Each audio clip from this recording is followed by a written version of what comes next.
వస్తున్నాను రా బంగారం, ఏంటా తొందర? నీకోసం ట్రాఫిక్ కూడా లెక్క చేయకుండా వస్తున్నాను. ఎక్కడికైనా ఏంట్రా, నీకోసం యమలోకానికైనా వస్తాను. యా యా ఏం పిగర మామ చూడరా వీళ్ళని ఎలా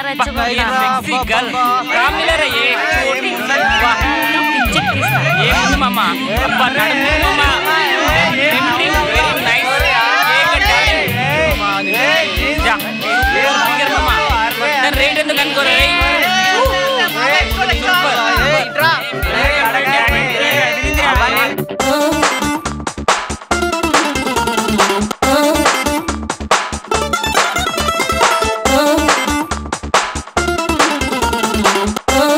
మనకు నడి రోడ్ మీద సెల్ ఫోన్ మాట్లాడుతున్నావు, పక్కన మాట్లాడుకోవా?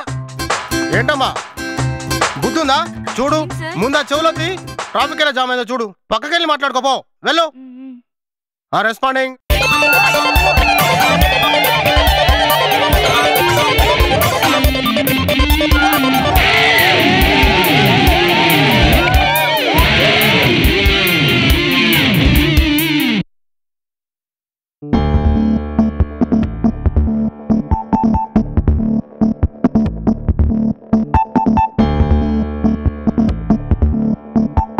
ఫిష్ సార్, నీకు అమ్ముందా? ఉన్నా సార్. అక్క ఉందా? ఉన్నా సార్. చెల్లి ఉందా? ఉన్నా సార్. స్త్రీలను గౌరవిస్తావా? మన తెలంగాణలో స్త్రీలని దేవతలాగా పూజిస్తారు సార్.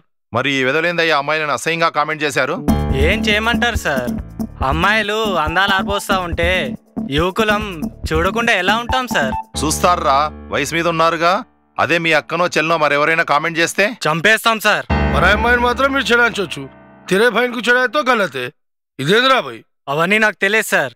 నా చెల్లినేమనంటే నేను ఊరుకోను. అవును, మీరు ఎక్కడ ఉంటున్నారా? హాస్టల్లో సార్. మీ పేరెంట్స్ ఎక్కడ ఉంటున్నారా? జాబ్ చేస్తూ ఢిల్లీలో ఉంటున్నారు సార్. అందుకేరా మీ జీవితాలు సంకనాగిపోతున్నాయి. పేరెంట్స్ ఒక చోట, మీరొక చోట, బంధాలు అనుబంధాలు మీకు తెలియదురా. అందుకే గంటకో స్నాచింగ్, రోజుకో రేపు, వీకెండ్ పేరు చెప్పి వారానికో జాతర. వాళ్ళు చెప్పినట్లు మీ తప్పు కూడా ఉందమ్మా. ఫ్యాషన్ పేరు చెప్పి పొట్టి బట్టలు వేసుకుని ఎగ్జిబిషన్ పెడితే ఇలాగే జరుగుతుంది. అసలు మీరు ఇలా మారడానికి కారణం మీ తల్లిదండ్రులు. Correct sir. అవసరానికి అతిగా మించి డబ్బులు ఇచ్చి స్వేచ్ఛనిచ్చి ఈ తల్లిదండ్రులే ఖరాబ్ చేస్తారు సార్ పిల్లలని. క్లాస్ రూమ్ లో ఉండాల్సిన వాళ్ళు జల్సా పేరు చెప్పి క్లబ్బులు, రేవ్ పార్టీలని మీ జీవితాలు నాశనం చేసుకుంటున్నారు. అవును సార్, అలవాట్లకు ముదిరిపోయేసి అవసరానికి డబ్బులు లేకుండా దొంగతనాలు చేసుకుంటా క్రిమినల్స్ గా మారిపోతున్నారు సార్ ఈ పోరగాళ్ళు. తల్లిదండ్రులు చదివించడమే బాధ్యత కాదు, పిల్లలకు దగ్గరగా ఉండి క్రమశిక్షణగా పెంచినప్పుడే పూర్తి బాధ్యత వహించిన వారు అవుతారు. ఏం చెప్పారు సార్? మీరు చెప్పింది కొంతమంది తల్లిదండ్రులైనా పిల్లలన్నా బాగుపడతారు సార్.